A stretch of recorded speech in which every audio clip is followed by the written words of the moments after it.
Pessoal, já está aqui conosco para participar com a gente, abrindo a edição desta segunda-feira do Faixa Livre, abrindo aqui a nossa semana, e eu cumprimento com alegria, mais uma vez, o jornalista Leandro Fortes. Leandro Fortes, bom dia. Muito bom dia, Anderson. Bom dia a todos da audiência do Faixa Livre. Como sempre, um prazer e uma honra muito grande estar aqui com você. A alegria sempre é nossa, viu, Leandro, contar aqui com a tua participação conosco no Faixa Livre. Muito obrigado por você se dispor a fazer esse diálogo com a gente para falar sobre uma série de temas relevantes do Brasil e do mundo, viu, Leandro? Porque a quadra, eu queria começar pelo cenário nacional, a quadra não anda nada fácil. A gente está num ano fundamental para a história do país, 2026, ano de eleições presidenciais, onde o Lula tenta renovar o seu mandato mais uma vez, tenta chegar ao seu quarto mandato.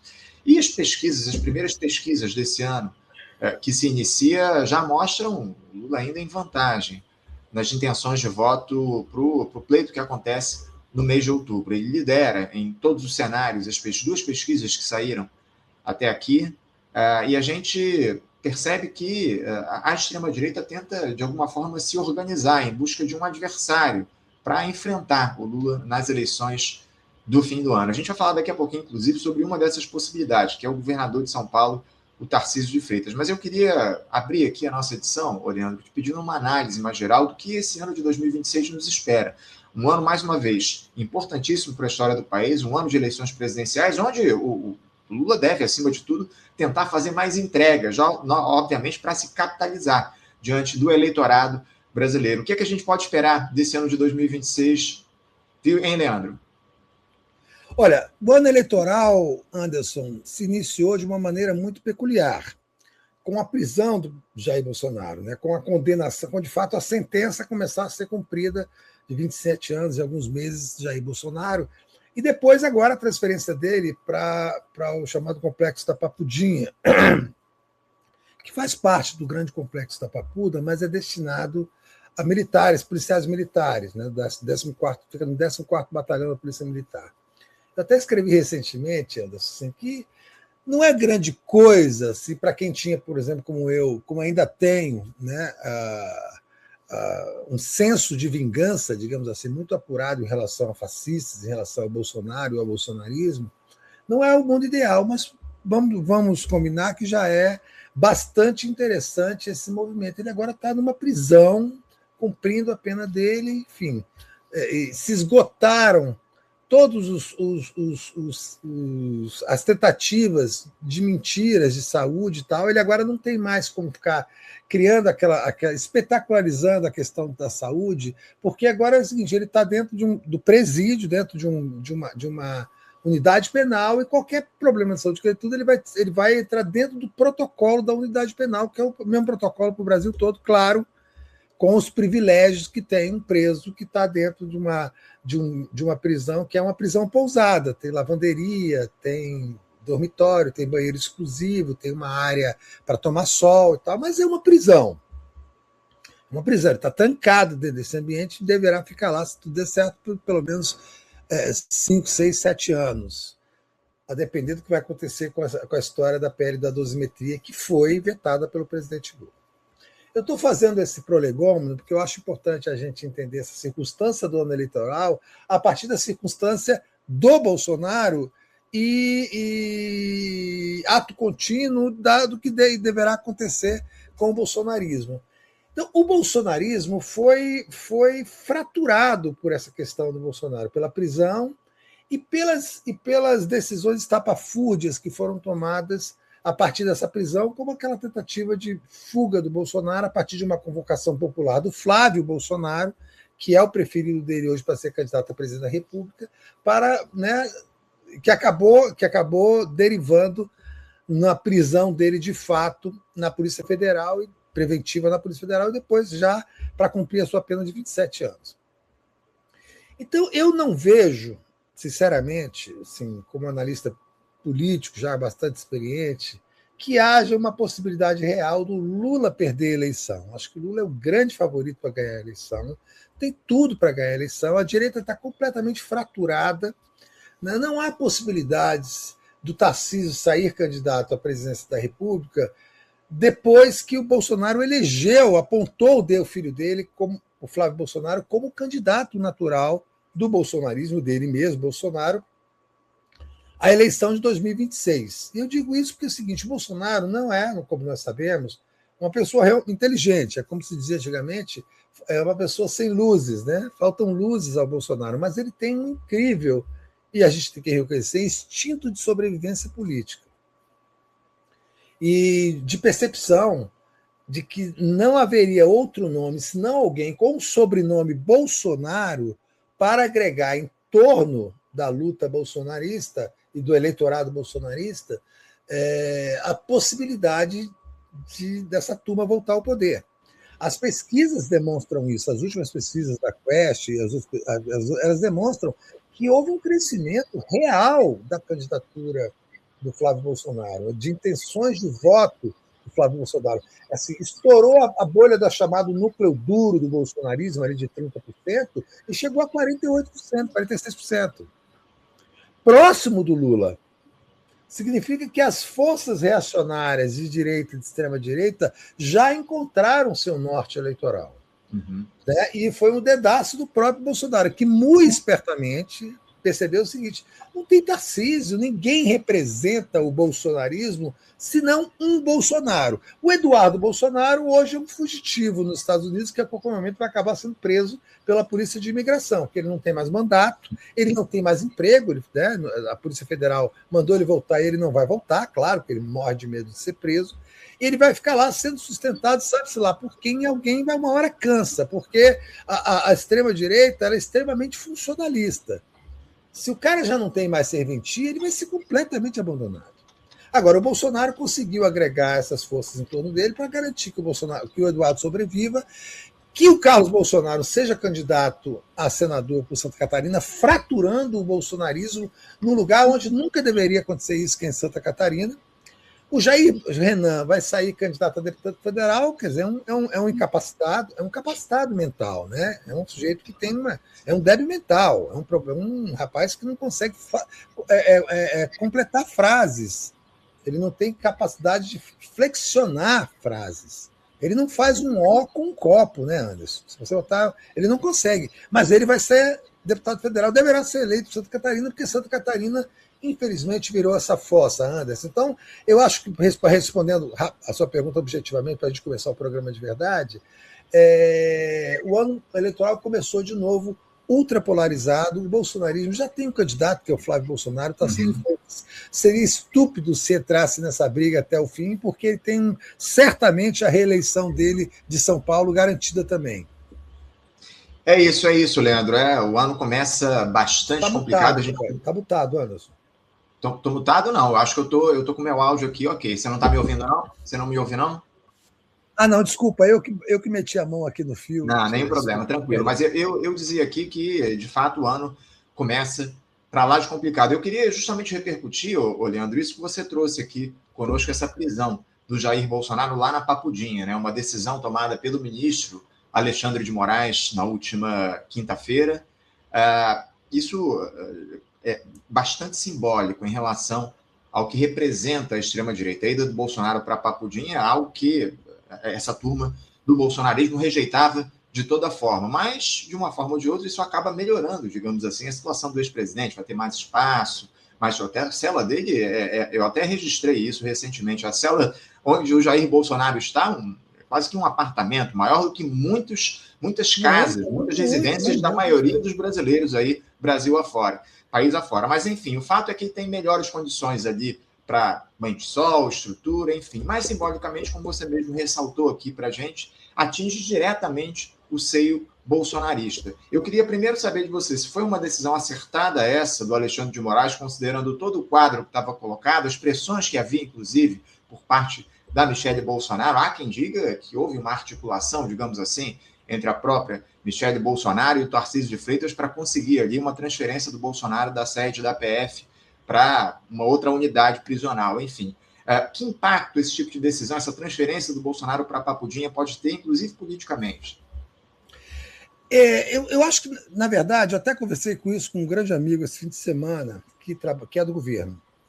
E eles, não houve uma negociação para a transferência. O que houve é o seguinte: o Alexandre de Moraes, de maneira muito cautelosa e inteligente, ele ele conversou com a Michele Bolsonaro e aceitou a intermediação do Tarcísio de Freitas para avisar que o Bolsonaro seria transferido, porque é o seguinte, não havia mais condições funcionais de manter o Bolsonaro na superintendência da Polícia Federal com esse circo que a família Bolsonaro e os bolsonaristas montaram em torno da saúde dele, e a própria farsa que foi montada diária, né? Uma farsa diária.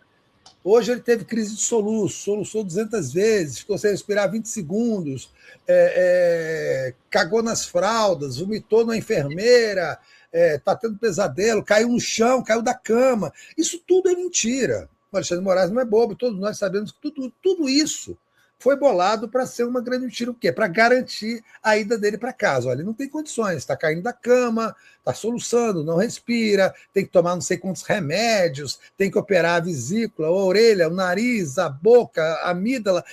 Tudo mentira. Tudo mentira. Eles são mentirosos quanto mais. O Bolsonaro é um mitômano, sempre é uma característica do Bolsonaro e do bolsonarismo da extrema-direita brasileira. Então, Alexandre de Moraes é o seguinte, aí começou essa história de ele estar sendo torturado pelo barulho do ar-condicionado. Aí eles se viram obrigados, numa contingência, a Polícia Federal, de desligar o ar-condicionado à noite para ele poder dormir. Ora, você desliga o ar-condicionado central da Superintendência da Polícia Federal. Há outros presos da Superintendência da Polícia Federal. Há plantões de agentes na Superintendência da Polícia Federal. Há equipamentos eletrônicos. Então, assim, estava tudo sendo feito para que a presença do Bolsonaro se tornasse impossível na Superintendência, mas para ele ir para casa. Qual foi a decisão muito inteligente do Alexandre de Moraes? Uma decisão técnica importante. Não, ele não vai para casa, ele vai para uma unidade penal, onde todas as questões serão resolvidas dentro da lei, dentro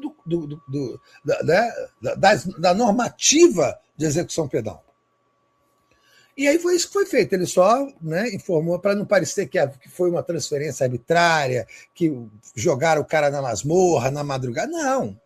E assim, ele fez ver, é isso ou coisa pior. Então, o Bolsonaro, aquela coisa, ele está realmente numa prisão privilegiada, que é uma prisão feita para oficiais da Polícia Militar e tal, e para autoridades públicas, enfim. Um ex-presidente da República, mesmo um boca podre como o Bolsonaro, mesmo uma figura abjeta como Bolsonaro, é um ex-presidente da República. Então, se um ex-presidente da República não deve, nenhum ex-presidente da República, ficar numa prisão comum junto com homicidas, né, e tal. Mas aquela coisa, é uma prisão muito melhor do que a habitação de muitos brasileiros, mas é uma prisão, né? Você é um trabalhador que vive num lugar muito pior, tá, mas você pode sair da sua casa todo dia e trabalhar, e tomar uma cerveja, bater papo, bater perna, né? Preso é preso. Você chega uma hora que não interessa onde você está, se você está preso, você não pode sair, né? Você está preso. Então ele está cumprindo a pena dele. Então, assim, por isso que eu falo, vamos combinar que é um bom começo ter um presidente ali que vai ficar preso por alguns anos, cumprindo a pena por tentativa de golpe de Estado. Não é isso, Anderson? Sem dúvida alguma. Por mais que o Bolsonaro, de uma forma ou de outra, tenha um pouco mais de privilégios ali, até em relação às visitas, ele pode receber mais visitas agora, nesse período em que ele vai ficar lá na Papudinha, mas o fato é que, simbolicamente, isso é muito importante para o país ter essa figura presa. Aliás, eu até ressaltei aqui um vídeo, na época em que o Lula estava respondendo ali aquelas acusações na Lava Jato, onde o Bolsonaro gravou um vídeo dizendo que a papuda o espera, enfim, um negócio nefasto, e que voltou à tona ao longo desses últimos dias diante dessa ida do Bolsonaro lá para Papudinha. Agora, o Leandro, falando um pouco mais sobre o aspecto eleitoral de todo esse processo, porque passou a se falar nos últimos dias, mais uma vez, voltou-se a falar na possibilidade de uma chapa presidencial representando a extrema-direita, unindo Tarcísio de Freitas e Michele Bolsonaro. Tarcísio de Freitas, governador de São Paulo, Michele Bolsonaro, ex-primeira-dama.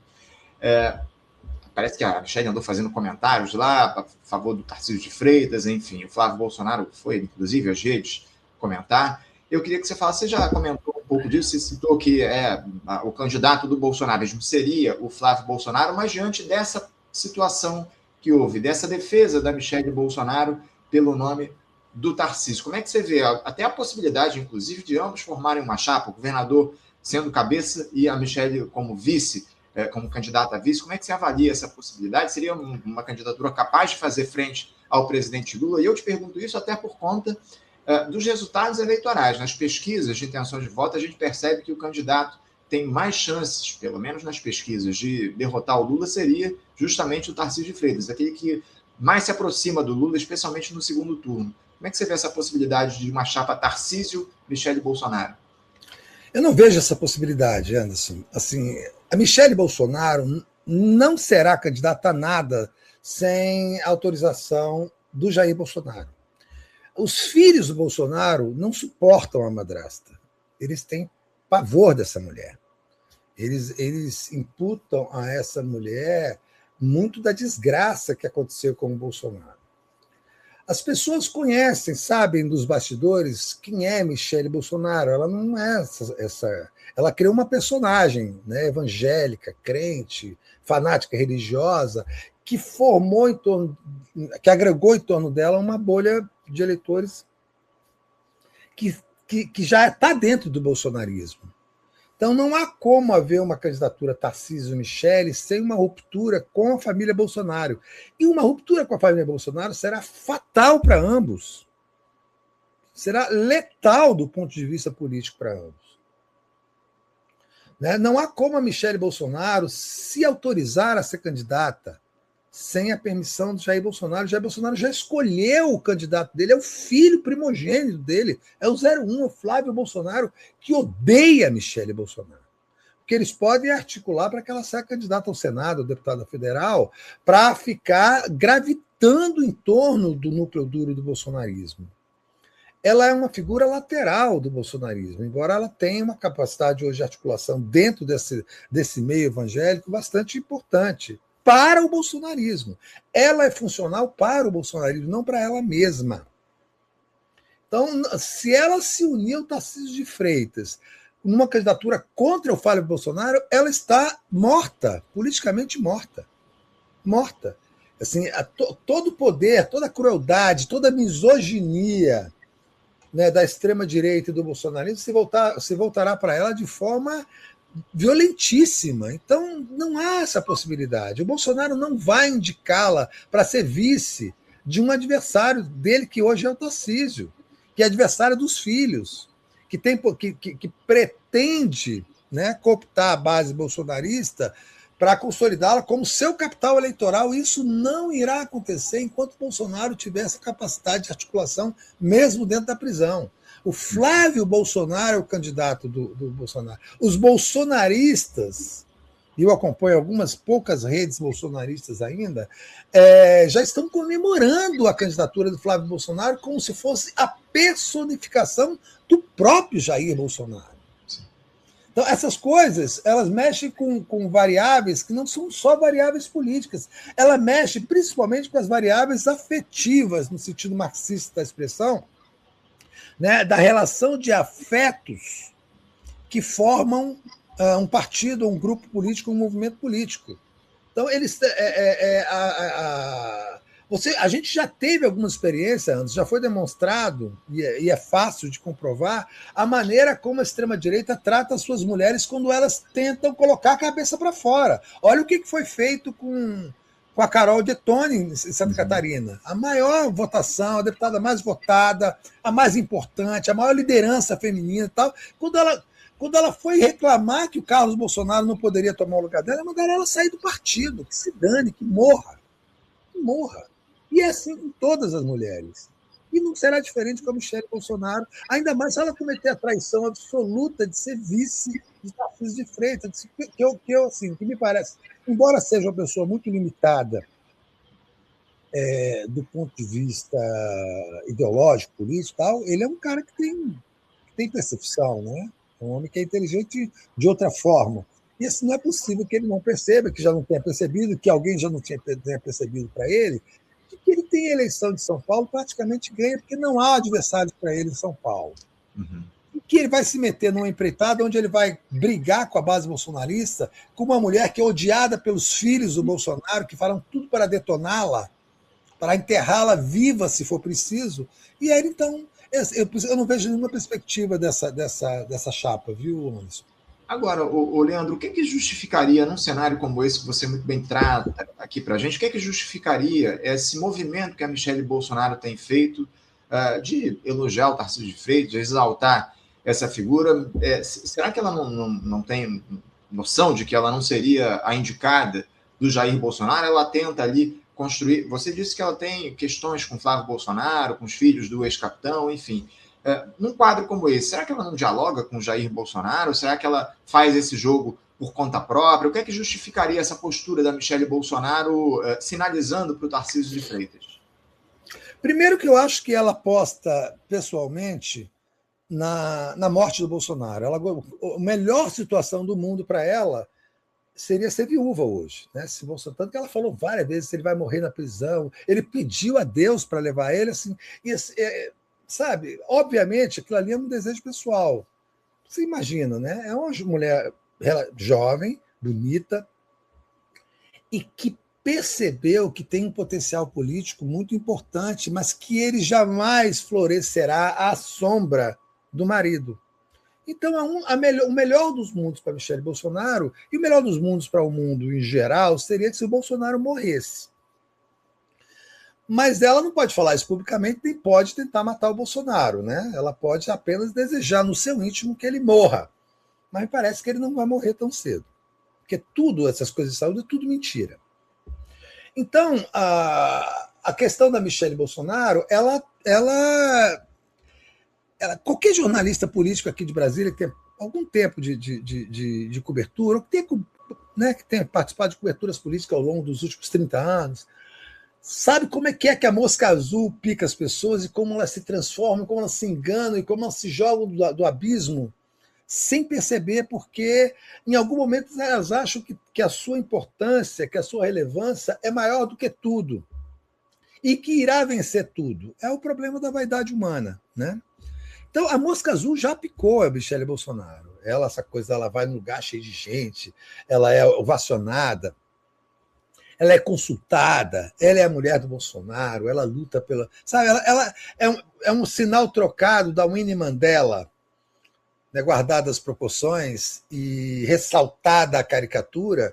A Winnie Mandela passou 27 anos lutando pelo marido que estava preso na cadeia, né, o Nelson Mandela. Quando ele saiu da cadeia, eles logo se separaram, se divorciaram e tal. Mas ela foi muito importante na luta da libertação do Nelson Mandela, porque ela percebeu que cada vez que ela lutava, ela angariava para si um enorme capital eleitoral, um capital político, e com todas as benesses que advêm desse fato. A mesma coisa é a Michelle Bolsonaro. Ela já percebeu que a luta dela pelo amor, que está preso, que não respira e tal, que ela precisa... Na verdade, é uma luta para ela, não é para o Bolsonaro. E se o Bolsonaro morresse, ela seria o quê? A viúva de um homem que ela lutou para liberar e que morreu na cadeia, e que, portanto, ela seria o quê, Anderson? A herdeira natural do bolsonarismo. Só que isso não vai acontecer. No bolsonarismo, na extrema-direita, a posição das mulheres é extremamente fragilizada pela cultura abominável e mais ultra consolidada da misoginia. Eles têm pavor às mulheres. Eles veem as mulheres como um instrumento de poder, que são utilizados como tal. Quando perdem essa função, voltam a ser aquela subcategoria degradada que eles tratam como um lixo humano. E é isso, a gente tem todos os exemplos do mundo, e não será e não seria diferente com a Michelle Bolsonaro. Não seria diferente. A Michelle Bolsonaro, ela ocupa uma posição de destaque porque ela é casada com o Bolsonaro, mas o tratamento que darão a ela, se elas teimar em trair o bolsonarismo, será o mesmo dado a Carla Zambelli, a Sarah Winter, a Carol Detone, a qualquer outra mulher que tente ter algum protagonismo num ambiente ultramachista, misógino, dominado por feras da extrema-direita, por bestas feras da extrema-direita, viu, Anderson? Entendo. Leandro, vamos deixar o bolsonarismo um pouquinho de lado, falar um pouco agora sobre esse governo do presidente Lula, que está aí no último ano do seu terceiro mandato.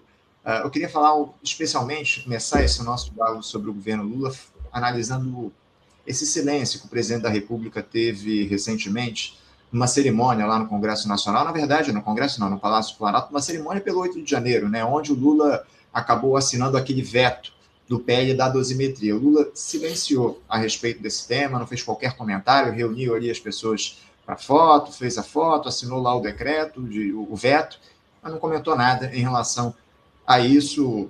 Obviamente, quem aprovou aquele PL da dosimetria foram os parlamentares, senadores e deputados. E eu queria saber de você, esse silêncio do presidente da República, não criticando a aprovação do PL da dosimetria, isso, de alguma forma, é parte da estratégia eleitoral do petista, buscando aí não criar conflitos com os parlamentares em ano eleitoral? Como é que você avalia essa postura recuada do chefe do Executivo de não criticar os parlamentares diante da aprovação do PL da dosimetria? Essa é uma estratégia do Lula, né? Uma estratégia assim, absolutamente coerente, principalmente nesse terceiro governo dele, Anderson, de não criar conflito em lugar nenhum, de não comprar brigas, né? De não fragmentar a frente ampla, que ainda é necessária para ele, embora ela esteja fragmentada já em muitos aspectos, em muitos sentidos. Mas é uma decisão de comunicação, eu imagino também. De você não pode deixar passar o 8 de janeiro, como ele deixou passar o 31 de março, proibindo o governo e seus ministros, enfim, de se manifestarem sobre quando a ditadura fez 60 anos, né, em 2024. Silenciou o governo em relação à ditadura, porque não pode, não quer, na ideia dele, não deve melindrar os militares, que para mim, Anderson, continua sendo o erro mais grave que o Lula cometeu, inclusive em relação ao 8 de janeiro. Ele teve a possibilidade, como nenhum outro presidente teve depois da redemocratização, em 1985, de retomar as diretrizes sobre a questão das Forças Armadas no Brasil. Ele poderia ter colocado todos os oficiais generais na reserva, ter instituído uma nova forma de ascensão ao generalato no Brasil, ter modificado, ter feito uma intervenção muito assertiva na formação dos militares, ter fechado as escolas militares para reformar todos os seus currículos, todas as suas grades, todas as suas instruções, e fazer surgir no Brasil, depois do 8 de janeiro, um novo estamento militar que seria importantíssimo para a democracia brasileira, mas não, ele preferiu reforçar o estamento militar que tentou dar o golpe de Estado junto com o Bolsonaro, colocando uma figura absolutamente patética e ridícula, que é o ministro José Múcio, para comandar o Ministério da Defesa, na verdade, para ser comandado pelos militares e demandar como um estafeta as vontades dos militares ao presidente, conseguindo dinheiro, tirando dinheiro, né, num orçamento de mais de 100 bilhões, que já é uma sangria de um país miserável para um bando de inúteis, como são os militares brasileiros hoje, a maior parte deles. A estrutura formal institucional é inútil para o que o Brasil precisa. E então o Lula é um homem bastante amedrontado em muitos setores, embora esteja corajoso em outros. A gente tem que reconhecer que o governo Lula tem posições importantes nas políticas públicas para mitigar as misérias. Essas migalhas institucionais são muito importantes num país miserável, mas na questão do 8 de janeiro, ele se acovardou como se acovardou em relação ao 31 de março, como irá se acovardar, como se acovardou em relação à discussão sobre a retomada da Eletrobras, como se acovarda em muitas discussões onde ele vislumbra, de alguma forma, que a questão da frente ampla pode ser atingida. É muito difícil ele discutir essa questão do 8 de janeiro de forma aberta e real, porque, primeiro, que há uma quantidade absurda ainda de bolsonaristas no governo, no Poder Executivo, em todos os ministérios, dentro do GSI, dentro da Polícia Federal, dentro do próprio governo. Há um consenso de que não se deve mexer com essa gente, porque a questão do Congresso, das votações, é importante, ele não pode perder o laço com o Centrão e com a direita. Então, será um governo que vai se acovardar em relação a esse tema até terminar, e provavelmente vai se acovardar num quarto mandato, viu, Anderson? Daqui a pouquinho a gente vai falar um pouco mais a respeito dessa questão do acovardamento, digamos assim, do governo Lula. Mas eu queria tratar também, só lembrando aqui, a gente falou sobre veto, o Lula vetou na semana passada trecho do orçamento onde havia ali o oferecimento de recursos para emendas parlamentares. Ele tirou recursos das emendas do orçamento de 2026. Na semana passada foi a data final ali que o Lula teve para se posicionar em relação ao orçamento da União desse ano. Ele estabeleceu ali vetos, se eu não me engano, na casa dos 11 bilhões de reais para recursos do orçamento. Mas, Leandro, eu queria falar também um pouco a respeito de uma notícia que saiu agora no final de semana, de que o governo Lula, nesse mandato, ele já fez mais concessões em infraestrutura que os governos Bolsonaro e Fernando Henrique Cardoso.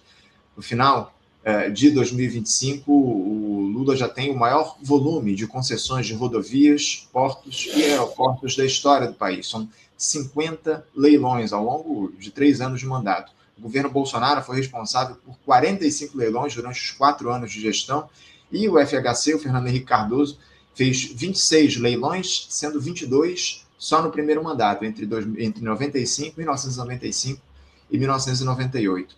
Quase um terço dos 160 leilões federais de rodovias, ferrovias, portos e aeroportos estão concentrados nessa gestão petista. Um governo começou o mandato, o Leandro, dizendo que paralisaria as privatizações e entrega a nossa infraestrutura para a iniciativa privada, né? Porque é o seguinte, ele ainda fala isso, tá? Se você conversar com um petista, ele vai dizer que o governo parou as privatizações, que não houve nenhuma privatização no governo Lula. De maneira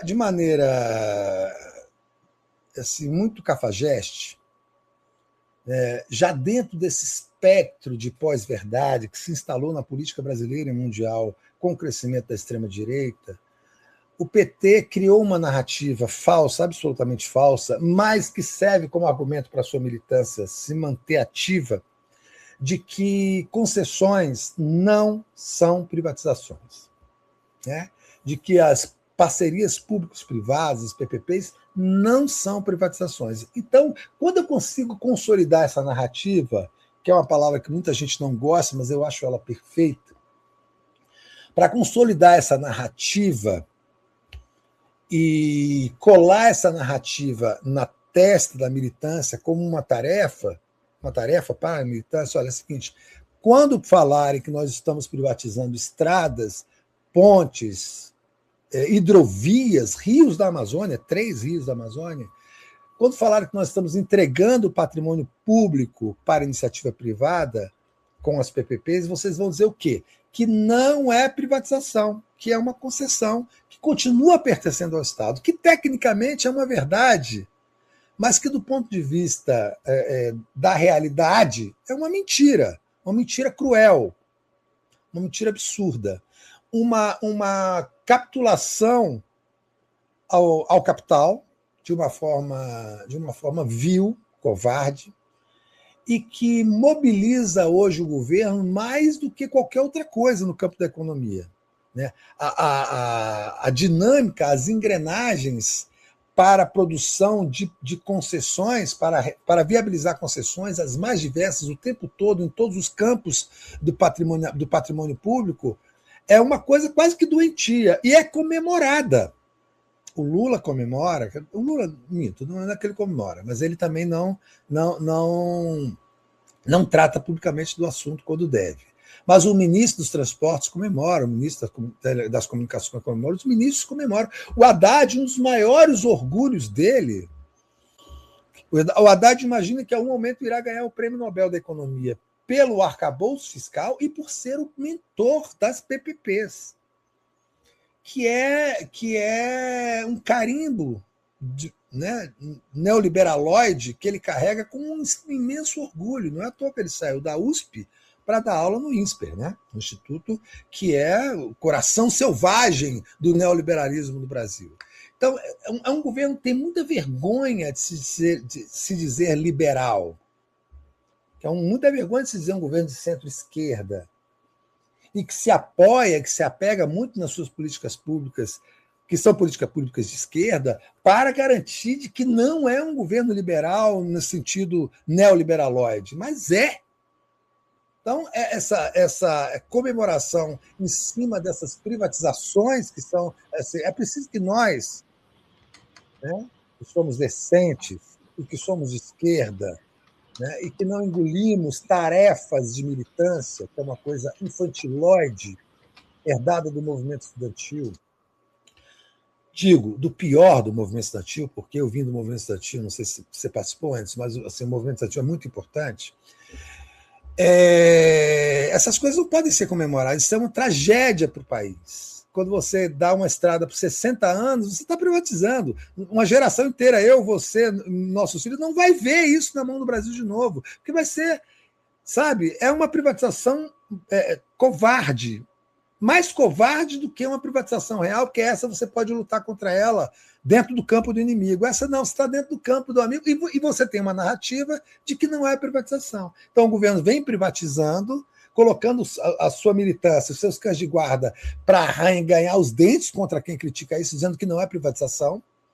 E nós estamos perdendo patrimônio, sangrando o patrimônio público, sem resgatar aquilo que já foi privatizado no passado, como é a Eletrobras, como é a Vale do Rio Doce e como é a Petrobras, na verdade, também, viu, Anderson?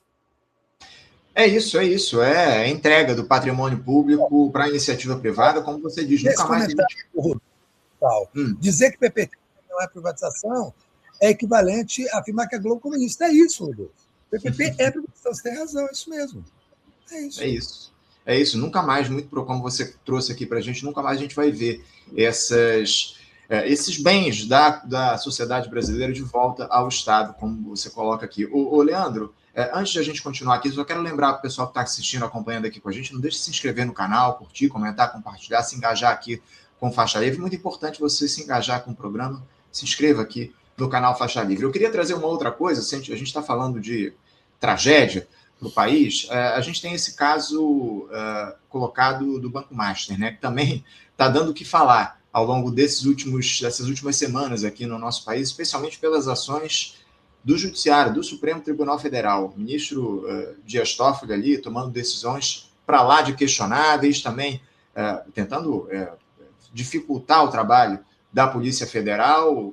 Fala-se ali numa tentativa dele de defender determinados interesses. Temos também essa situação envolvendo o Alexandre de Moraes, onde a esposa dele teria um contrato milionário com o Banco Master para defender os interesses do Daniel Vorcaro, enfim.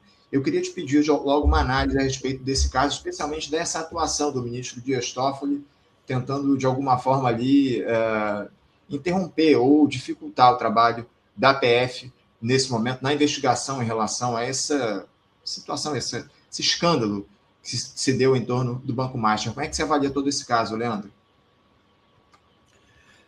Anderson, essa questão do Dias Toffoli, ela se tornou escancarada para o país. O Dias Toffoli tinha a obrigação moral de se decretar impedido de continuar fazendo parte de qualquer tipo de investigação, julgamento, processo relativo ao Banco Master. O Brasil, as instituições não podem continuar se fingindo de cegas ao que está acontecendo, que é gravíssimo. O problema do Banco Master é de que me parece que o Banco Master tem tentáculos que atingem o espectro político inteiro, esquerda, direita, centro, poder judiciário, Ministério Público, assim, o poder econômico e a selvageria de corrupção do Banco Master e a barbárie financeira que ele estabeleceu dentro do sistema, parece que corrompeu muita gente. Muita gente. Começa pelo fato do Banco Master ter contratado a mulher do Alexandre de Moraes, uma advogada, né, por 129 milhões de reais, para cuidar de maneira difusa dos interesses do Banco Master, tendo o marido como ministro do STF e depois com a importância política, né, que passou a ter o ministro Alexandre de Moraes. Isso já provocou um problema muito grave nas relações da investigação do STF com o Banco Master. Depois que o Dias Toffoli viajou no mesmo avião que um advogado do Banco Master, né, de um dos réus do Banco Master, e voltando dessa viagem de avião para ver a final da Copa Libertadores da América, em Lima, no Peru, ele não só avocou o processo, tirou da instância estadual, avocou para o STF e decretou sigilo absoluto, isso já deveria ter sido um sinal total e também absoluto de que o Dias Toffoli não tem condições morais de continuar com esse processo, como relator desse processo. As informações subsequentes elas demonstram que as ligações do Toffoli com essa gente são muito mais graves. Os irmãos deles venderam um resort para o Daniel Vorcaro, o principal réu, dono, presidente do Banco Master. Tinham ligações comerciais com essa gente. As tentativas do Toffoli de restringir as investigações da Polícia Federal, de humilhar a Polícia Federal, de chamar a atenção da Polícia Federal de uma forma completamente absurda, de reduzir o tempo para se ouvir testemunhas, para exigir que as provas viessem lacradas para o STF, para a mão dele, para que ninguém investigasse o que estava dentro do material de telemática, por exemplo, computadores e celulares. E aí, sob pressão do próprio STF, da opinião pública, da coisa vergonhosa, absurda que foi essa decisão, ele decidiu determinar peritos para mexer no material. Obviamente, ele está num estado de total pânico em relação a esse caso do Master e está tentando ter o controle sobre a investigação, porque ele tem muito medo de que aconteça daí para frente. Então, qual seria, então, a obrigação moral do STF agora? É de impedi-lo. De haver uma decisão para retirá-lo da diretoria e torná-lo impedido em relação ao caso. Ele não pode mais mexer com isso. Todo mundo, antes, já reparou que ele está apavorado em relação à investigação do Banco Master e de que ele não tem mais condições nem emocionais de fazer parte disso, porque o pânico dele em relação a isso já extrapolou completamente. Não há uma criatura viva no Brasil que não saiba hoje que o Dias Toffoli tem uma relação incestuosa com esse caso e que ele precisa ser impedido de ter acesso a provas e ao inquérito e a controle do processo. Isso não é uma injúria, nem uma calúnia. Isso é um fato concreto que está colocado para a sociedade brasileira, para a Polícia Federal Brasileira, para a PGR, para a Procuradoria-Geral da República e principalmente para o STF, Anderson.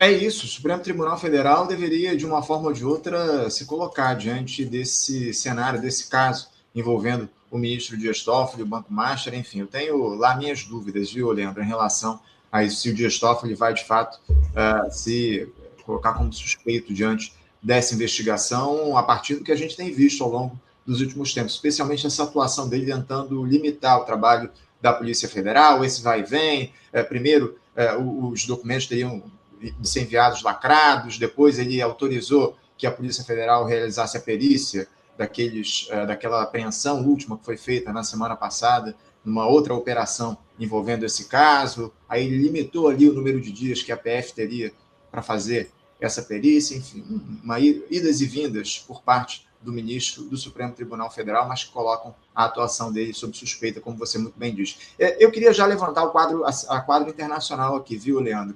Para a gente tentar fazer um pacote em relação a esse personagem chamado Donald Trump.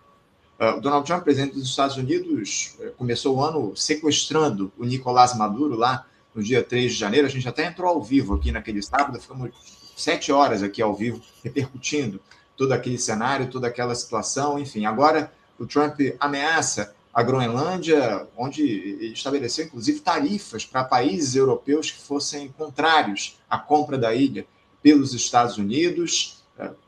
Os países lá da União Europeia já até reforçaram a segurança lá na ilha, na Groenlândia, enfim. Também houve essa ameaça do Trump de uma ação militar no Irã, patrocinando uma insurreição popular que há no país nesse momento. Também as ações violentas do ICE, né, que é aquele grupo formado do Trump contra a imigração lá nos Estados Unidos. Enfim, houve inclusive a morte recente de uma pessoa por lá, justamente por uma ação de um desses agentes do ICE, enfim. O que é que a gente pode dizer sobre a figura do Donald Trump, e principalmente, Leandro, sobre esse caráter imperialista que ele traz novamente para a atuação estadunidense nesse segundo mandato dele? Bom, vamos deixar uma coisa assim bem clara. O Donald Trump é um psicopata.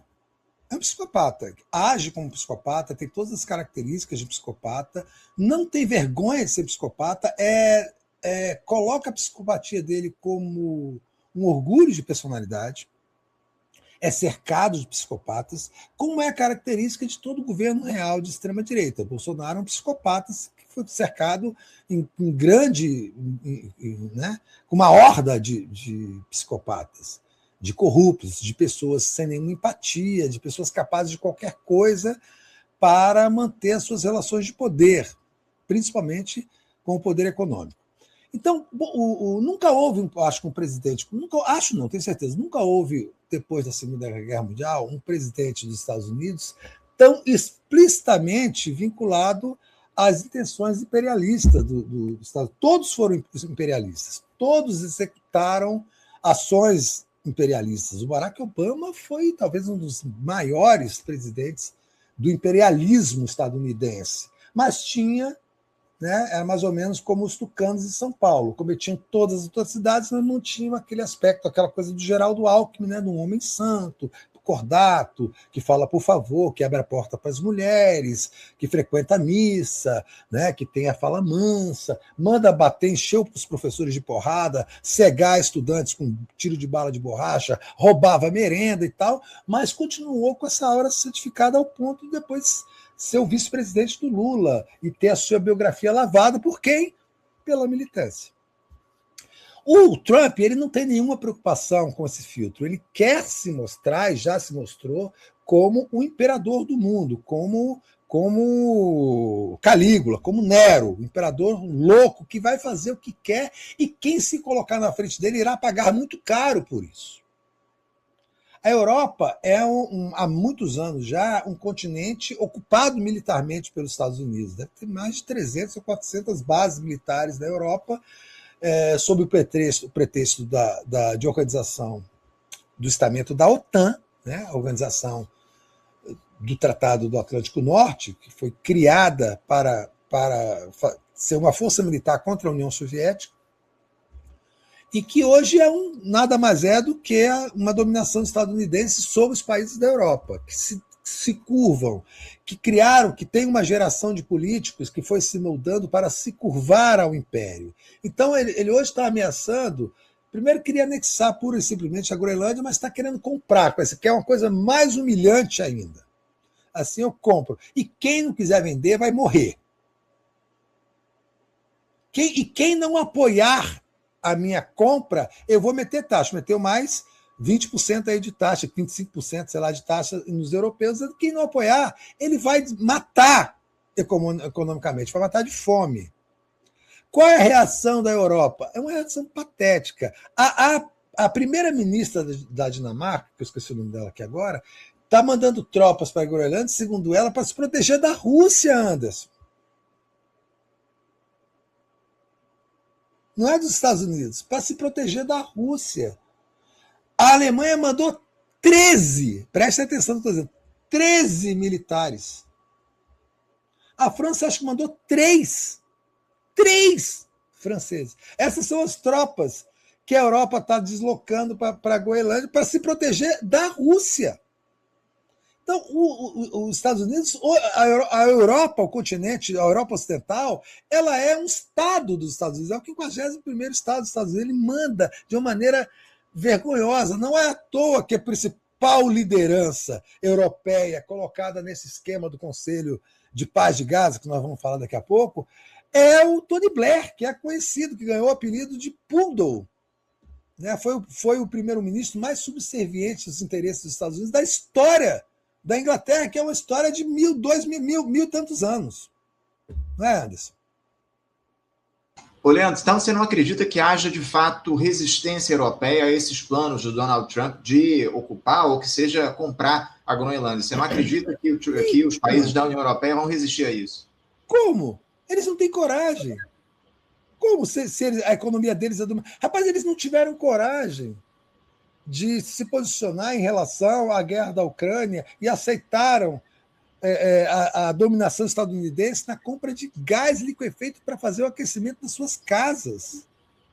Eles aceitam as coisas mais absurdas, eles não se posicionam sobre nada, eles aceitaram e aceitam o genocídio de Gaza de uma forma bovina. Assim, a Europa não existe mais como um continente soberano. A Europa é um ponto turístico E mesmo assim absolutamente degradado hoje no mundo. Então, são figuras patéticas, esses primeiros ministros, esses governadores, são patéticos.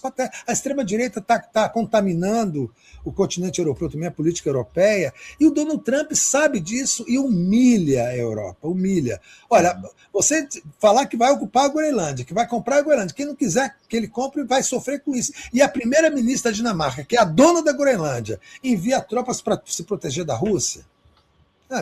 Não há saída para isso, né, cara? O nome dela é Mette Frederiksen, o nome da primeira-ministra lá da Dinamarca. Num cenário como esse, para a gente fechar esse pacote Groenlândia, você acredita que vai haver um acordo ali entre os Estados Unidos e os países da União Europeia? Porque, caso contrário, acima de tudo, o que a gente vai ter é a derrubada da OTAN, é o fim da OTAN, caso haja uma ação militar estadunidense. Se aposta numa ação militar ou num acordo entre os atores ali para que os Estados Unidos fiquem com a Groenlândia de fato? Eu acho que... Bom, vai haver um acordo, mas é o famoso acordo Caracu. Lembra do acordo Caracu? Né? Então vai ser o acordo Caracu. É um acordo, assim, um acordo do imperador contra as colônias. Né? Olha, se vocês querem morrer, vocês querem que eu domine a Europa militarmente? Vocês querem que eu intervenha nos governos europeus? Não. Então, me deixem comprar a Groenlândia, aceitem esse fato, eu vou comprar a Groenlândia, ela será território dos Estados Unidos e eu vou utilizar isso dentro do processo de proteção de segurança nacional da geopolítica atual dos Estados Unidos, e eu não quero um pio sobre isso, porque se houver qualquer resistência, que eu acredito que não vai acontecer militar, a tomada da Groenlândia pelos Estados Unidos, ele vai transformar a OTAN em exército dos Estados Unidos. E aí não vai ter mais a fachada de OTAN, vai ser ocupação militar na Europa, com zonas de segurança dos Estados Unidos dentro da Europa, com permissão para fazer o que quiser. É isso que vai acontecer. A Europa vai virar um território dos Estados Unidos, de fato, embora, né, já há uma dominação, imagina, 400 bases militares dentro. Tem uma base militar enorme estadunidense na Groenlândia. Então ele vai utilizar essa base para fazer essa dominação militar da região e acabou. Tem 51 mil pessoas morando na Groenlândia. É ninguém, é nada. É um município pequeno do Brasil. Um território gigante que hoje virou de importância fundamental geopolítica, porque com o degelo, o aquecimento terrestre, ele está se criando novas rotas marítimas muito próximas dos interesses da Rússia e da China. Então, o Donald Trump não tem conversa, né? Ele diz, eu quero, vou tomar e acabou.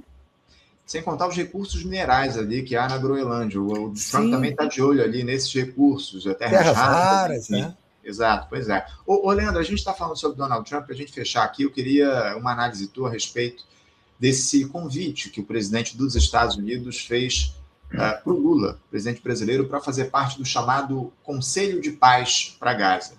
O chefe do executivo, o petista, ainda não aceitou esse convite, só deve analisar durante essa semana. Inclusive, o próprio Itamaraty disse que o Lula ainda está observando, analisando se aceita ou não esse convite. O Javier Milei, que é o presidente da Argentina, foi convocado e aceitou prontamente o convite do Donald Trump.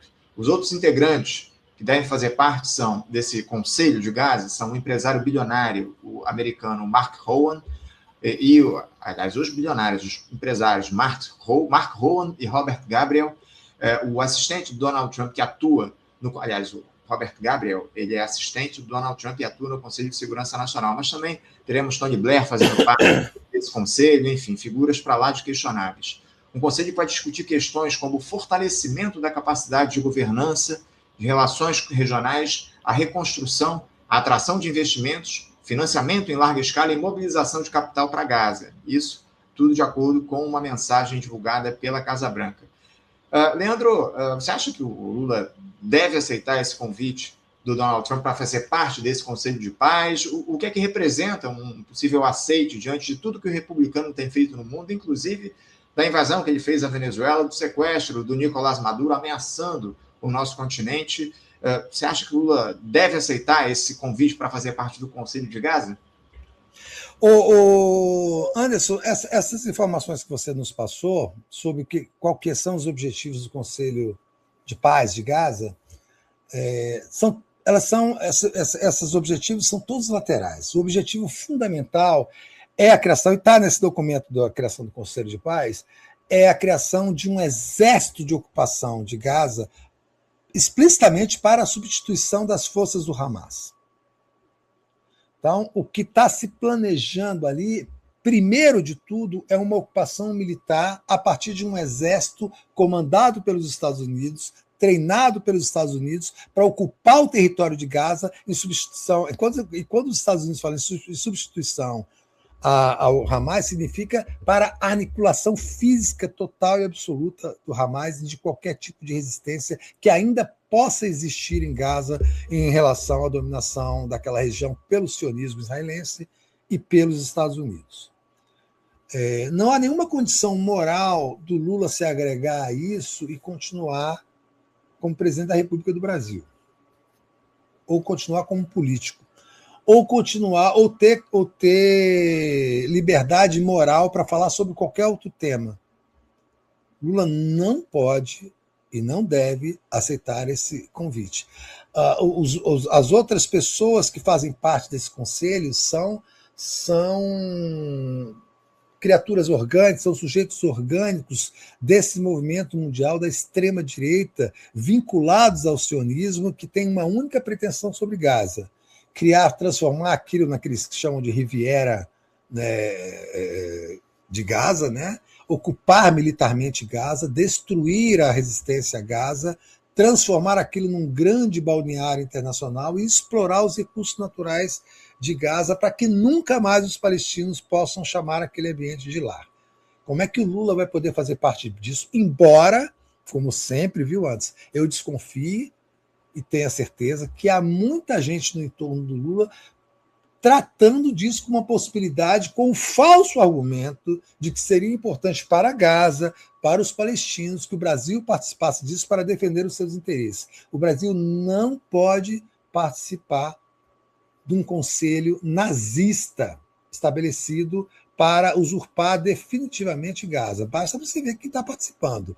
O Donald Trump vai ser o presidente do conselho. O Javier Milei, essa figura grotesca e patética da extrema-direita na Argentina. Marco Rubio, que é um psicopata como o Trump, que pretende ser governador-geral de Cuba, porque depois da Groenlândia vai ser Cuba que será invadida pelos Estados Unidos.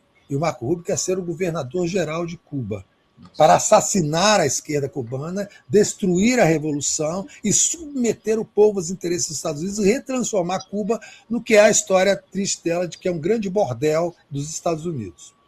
Então, assim, se o Lula se agregar a esse projeto, ele vai estar assinando o próprio suicídio político, né, eu acredito. Embora a militância já esteja toda sendo moldada e travatinha para a possibilidade dele aceitar, viu, Anderson?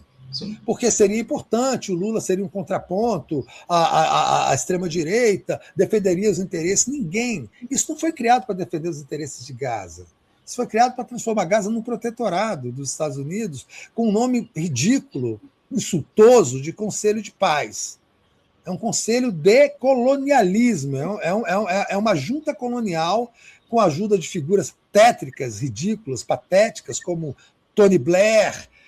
O genro do presidente Donald Trump faz parte desse conselho. Eles vão fazer aquilo, vão transformar, vão terminar de acabar com Gaza e transformar aquilo num protetorado dos Estados Unidos e uma base militar fortíssima dentro do Oriente Médio. O Lula não pode, em hipótese nenhuma, participar disso, viu, Anderson? Eu espero que não faça isso.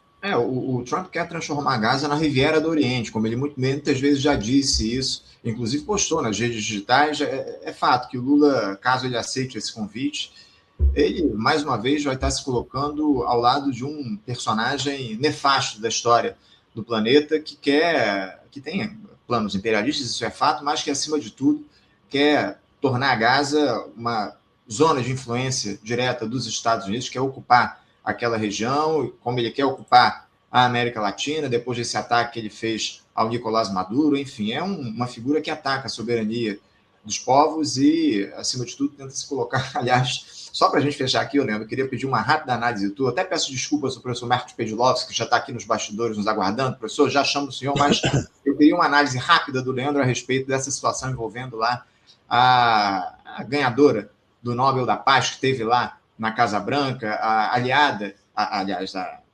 opositora do Nicolás Maduro, até me fugiu o nome dela, qual é o nome dela, Leandro? Maria Machado. Maria Corina Machado. Maria Corina Machado, exato. Ganhou o Nobel da Paz, foi lá na Casa Branca, foi deixada de lado pelo Donald Trump, depois foi recebida, entregou o prêmio lá, o Nobel da Paz, por Donald Trump.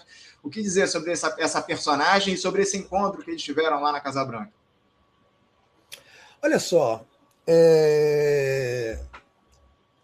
eu advogo que essa é uma situação típica onde a pena de morte deveria ser aplicada. Não, e assim, Anderson, eu estou falando isso muito sério. Esse é o tipo de crime de traição contra a pátria que deve ser punida com a morte. Claro, dentro dos preceitos legais. Eu não estou aqui preconizando que ela seja assassinada por um franco-atirador. Mas esse, assim, se você tiver uma legislação... Por exemplo, o Brasil tem uma legislação que permite que em tempos de guerra haja pena de morte. Por quê? Se você, em tempos de guerra, como a Venezuela vive, você tem um brasileiro que trai a sua pátria, que entrega a sua pátria para o inimigo, para uma força estrangeira, ele será condenado por uma corte marcial à pena de morte, porque não há nada mais grave do que isso, do ponto de vista da soberania de um país. O que a Maria Corina Machado fez foi um ato de subserviência, de submissão tão vergonhoso que é difícil você analisar ele apenas por um parâmetro, né? Assim, o nível. Essa mulher chegou ao nível mais baixo de submissão, de sabugismo e de traição à pátria que um ser humano pode chegar. Então, ela viajou, se submeteu, foi aos Estados Unidos para entregar o seu próprio prêmio Nobel, a medalha, para o Donald Trump. Então, qual a pena para essa mulher? É a morte. É a pena de morte. Ela tem que ser julgada dentro de um parâmetro de uma traidora de guerra, de uma traidora da pátria, que não poderia ter outra pena senão a morte ou uma prisão perpétua ou uma coisa que servisse de exemplo para as futuras gerações. O próprio e ultra desmoralizada Fundação Nobel, que dá o prêmio Nobel, emitiu uma nota ontem dizendo que não é permitido fazer isso e tal. Mas depois que eles deram o prêmio Nobel para Maria Corina Machado, eles não têm nenhuma autoridade moral de falar sobre nada em relação a isso. Eles participam disso. O prêmio Nobel da Paz acabou com a Maria Corina Machado. Não existe mais nenhum sentido em manter esse prêmio, nenhum sentido em buscar esse prêmio, em acreditar que... Assim, então, a submissão dessa mulher ao Trump e ao que ela fez é passível, sim, de que ela seja julgada para ser condenada para a morte, porque esse é um crime de lesa pátria, talvez o mais grave que a gente tenha visto ter sido cometido, assim, explicitamente na história da humanidade, viu, Anderson? A própria entrega do Nobel da Paz para essa figura é algo para lá de abominável. Isso não poderia ter acontecido diante do que ela produziu lá na Venezuela. Mas, enfim, contradições dessa lógica que comanda o mundo nesse momento. Leandro, eu quero agradecer muito a tua presença, do camarada. Mas antes de a gente encerrar aqui, eu não posso deixar de citar que você está com um novo projeto, vai lançar em breve o teu podcast, não é isso, Leandro? É isso. No dia 2 de fevereiro, eu fiz um acordo com o Sindicato dos Bancários, o DF, que muito generosamente, né, o presidente Eduardo Araújo me cedeu o estúdio que eles têm lá no sindicato, que é um estúdio maravilhoso, novinho, em folha e tal, maravilhoso. E eles têm um teatro, hein? Mais tarde eu quero fazer podcast nesse teatro, com plateia. Mas, então, eu estou pretendendo, né, que seja no dia 2 de fevereiro, dia de Iemanjá, na Bahia, dia de Festa do Mar, a gente fazer a primeira gravação do podcast. Eu quero que seja ao vivo. Se eu não conseguir, vou fazer a gravação no estúdio e colocar nas redes para todo mundo ver. Mas eu quero já iniciar o processo, dar o pontapé inicial no dia 2 de fevereiro. Eu estou fazendo uma vaquinha, chama Podcast do Galo Preto. Eu estou fazendo uma vaquinha que eu preciso comprar ainda alguns materiais, preciso comprar roupa para poder fazer apresentar, enfim, aquelas coisas que tem para um podcast. Eu já fiz uma arrecadação inicial, muita gente me ajudou e tal, mas ainda estou precisando da grana para terminar isso. Sim. Então, se você puder colocar, inclusive, aqui o meu e-mail é fortes233@gmail.com. Fortes233@gmail.com. É também a minha chave de Pix. Quem puder ajudar com qualquer valor, tá? Qualquer valor, manda para mim que vai ser muito interessante, tá? Está sendo muito importante. Eu estou comprando equipamento, comprando assim, os acessórios necessários. E tem também uma vaquinha no Catarse. Se você procurar podcast do Galo Preto no Catarse, aquela vaquinha, aquele crowdfunding, né? Aquela vaquinha virtual, também pode ajudar colaborando lá. E eu espero que dia 2 de fevereiro eu possa fazer a gravação do primeiro episódio. Estou tentando, vou até falar publicamente, porque eu estou fazendo uma pressão. Todo mundo. Eu quero que o primeiro seja José Disseu. Opa!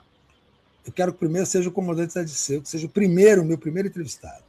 Muito e eu vou legal. entrevistar muitas pessoas que eu sempre quis entrevistar, que eu já entrevistei, mas que fui ao longo da minha vida nas lives onde eu fui contratado, proibido de entrevistar por conta das linhas editoriais, claro. Que são legítimas, né, dos veículos. Então, eu quero que o podcast do Galo Preto seja também a minha libertação dessas coisas. Eu quero voltar a entrevistar o Rui Costa Pimenta, do PCO, o Nil do Orix, da Revolução Brasileira, o Vacário, o Breno Altman, todo mundo que foram me proibindo de entrevistar ao longo desses últimos anos, eu quero voltar e quero entrevistar, porque essas pessoas têm muito a dizer. Quero entrevistar a Beatriz Bueno, do Movimento Partitude, que foi expulsa da Universidade Federal do Fluminense por conta da pressão do movimento negro. É um debate importante, tem que ser feito, tem que ser claro, não pode ser interditado. Então, a minha busca do podcast do Galo Preto é fazer entrevistas de temas que estão sendo interditados, principalmente na chamada mídia progressista, viu, Anderson? Um espaço amplo de debate como é aqui o Faixa Livre. Como é o Faixa Livre? O Faixa Livre é o meu norte. Tá? Assim, com toda sinceridade, Faixa Livre é o meu norte. Essa sua generosidade editorial, assim, que entrevista as pessoas e não tem medo de entrevistá-las, não tem medo de ouvir o que elas têm a dizer e não tem medo de divergir delas. E isso é importantíssimo, viu, Anderson? É o que caracteriza a nossa história de 31 anos no nosso Faixa Livre, antes no rádio, agora aqui na internet. Mas, Leandro, eu só posso, já coloquei até na tela, vou colocar aqui de novo, mais uma vez, o Pix do Leandro, para quem quiser, apoiar esse projeto do podcast dele, o forte233@gmail.com, quem quiser fazer a contribuição também para o Leandro. Só mais uma última questão, Leandro. O podcast ele vai ao ar no seu canal, no canal do sindicato? Onde é que vai ao ar? Eu tenho um canal, chama Canal do Galo Preto, no YouTube. Eu preciso até depois que eu colocar, que as pessoas entrem lá, porque eu tenho 2.000 pessoas inscritas e tem esses parâmetros para o algoritmo. Eu quero aumentar essa audiência, né? E, Anderson, claro, você está convidadíssimo toda vez que vier a Brasília, não sei com que frequência você vem a Brasília, nem se tem interesse de vir a Brasília. Mas, claro, quando você vier, me fala que eu quero muito a sua presença lá. É um podcast presencial mesmo, na mesa ali, né? Gravado presencialmente, eu quero que seja transmitido ao vivo. Videocast hoje, né? Videocast. Isso, exatamente, né? Videocast, tá? Assim, com a mesa tal, para isso. Então, quando você vier a Brasília, vai ser uma honra enorme recebê-lo lá para a gente bater um papo presencial e se conhecer pessoalmente também, né, Anderson? É isso, será uma alegria estar contigo lá, viu, Leandro? Eu desejo muito sucesso ao seu podcast, videocast, nessa estreia que devemos ter aí no próximo dia 2 de fevereiro. E, enfim, agradecer demais a tua presença, que a gente possa voltar a conversar aqui mais vezes no Faixa Livre, viu, Leandro? Sempre que você me convidar e eu tiver tempo, vai ser um prazer e uma honra, tá? Um grande abraço para você. Obrigado a todos que estavam na audiência, viu? Tchau, tchau. Grande abraço, uma boa semana para você. Até a próxima. Ótima semana. Estamos aqui com o jornalista Leandro Fortes, ele que fez uma análise ampla aí a respeito de temas importantes do cenário nacional e internacional e está lançando o podcast, videocast dele agora no dia 2 de fevereiro, lá no canal do Galo Preto. Enfim, quem quiser, só seguir lá o Leandro no canal. Fica a nossa sugestão e a nossa indicação, uma grande figura aqui, sempre conversando com o nosso programa.